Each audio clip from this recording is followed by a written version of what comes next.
మంచి digital skill పర్సన్స్గా మిమ్మల్ని పరిచయం చేయడానికి సమాజానికి ఈ పాఠశాలల్లో ఈ ట్యాబ్స్ అనే వాటిని పంపిణీ చేయడం జరుగుతుంది. ఇవి కాకుండా 4 ఏళ్ళలో మన పాఠశాల రూపురేఖలు మొత్తంగా సమూలంగా మార్చివేశారు. ఇంతకుముందు ప్రైవేట్ పాఠశాలల్లో అంటే చాలా అందంగా ఉంటుంది అనుకునేవారు, కానీ అవి ప్రైవేట్ పాఠశాలన్నీ కోర్స్ అయిపోయింది. అంటే చిన్న చిన్న గదులు, దగ్గర ఉండే కాంపౌండ్స్, అసలు గాలే రానటువంటి పరిస్థితులు. కానీ ఇప్పుడు మన పాఠశాలను చూస్తే చాలా విశాలమైనటువంటి గదులు, అన్నిటికీ ఫ్యాన్స్, రంగురంగుల గోడలు, మంచి డిజిటల్ బోర్డ్స్. మీకు తెలుసా ఐఎంపీ ప్యానల్స్ ఉంటాయి, 10th క్లాస్ చూసినారా? ఇంటరాక్టివ్ ఫ్లాట్ ప్యానల్స్ అని ఉంటాయి. దాన్ని మల్టిపుల్ కలర్స్ లో అక్షరాలు రాయొచ్చు. మనం డయాగ్రామ్స్ సబ్జెక్ట్ నాలెడ్జ్ తీసుకున్న తర్వాత ఇంకా మీకు ఇంకేం తిరుగుండదు. 8th, 9th, 10th క్లాస్లలో ఉన్న సబ్జెక్ట్స్ మనకి బీటెక్ తీసుకున్నా, లేదంటే ఇంటర్మీడియట్లో బైపీసీ ఏదైనా తీసుకున్నా, లేదంటే 10th క్లాస్ తర్వాత ఐటీఐ తీసుకున్నా కూడా మీకు ఈ 3 years లో ఉన్న సబ్జెక్ట్స్ ఇంకా గట్టి నమ్మకం. అవునా కదా? ఇప్పుడు మీరు ఇంట్లో అడిగి చూడండి, ఇదే ట్యాబ్ నాకు కొనిపించండి కదా. సో మంచి అవకాశం, చక్కగా వినియోగించుకోవాలి. బాగా దీన్ని మీ చదువులో మీ మీ మీ అండర్స్టాండింగ్ లో నేర్చుకున్న విషయాన్ని బాగా అంతా గుర్తుపెట్టుకునే దాంట్లో ఉపయోగించుకోవాలని కోరుకుంటున్నాను.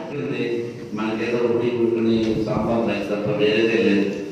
అది తప్ప మనకు అసలు ఏమీ లేదు. ఒక డ్రెస్ కానీ, ఒకటి కానీ, ఒక ఫెసిలిటీస్ కానీ ఏమీ లేదు. జగనన్న ఈ కరోనా 2 సంవత్సరాలు పోయినా అందరూ ఇబ్బందులు పడినా కానీ ఈ ఉన్న 2.5 సంవత్సరంలోనే మనకి ఎంతో అంతా చేసినాడు. ముఖ్యంగా ఇప్పుడు మనం చూస్తాం అంగన్వాడీ సెంటర్ నుంచి మొదలు పెట్టాడు. అంగన్వాడీ సెంటర్లలో విపరీతంగా అన్ని రకాల పుస్తకాలు కానీ ఎట్లా చేస్తే ఇంతకుముందు మనము ఏంటంటే యాపిల్ అనేది చూసేది. యాపిల్ ఎట్లుంటుంది ఇంతకుముందు జనాలు, ఇప్పుడంటే అదే తెలుస్తారు. ఇంతకుముందు ఎవరికి తెలిసేది కదా, పల్లెల నుంచి వచ్చేవాళ్ళు. మన తర్వాత పూర్వం పుస్తకాలు వచ్చినాయి, యాపిల్ బొమ్మ అవి ఉండేవి వచ్చినాయి కొన్ని సంవత్సరాల తర్వాత.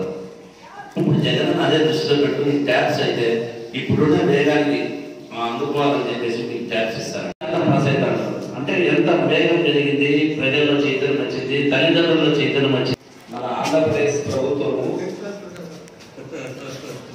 5,18,700 మందికి 1,100 కోట్లు ఖర్చు పెట్టి ఒక్క ట్యాబ్లో 33,000 రూపాయలు విలువ చేసే ట్యాబ్ని లాస్ట్ ఇయర్ 8వ తరగతి చదివే విద్యార్థులందరికీ అందించింది.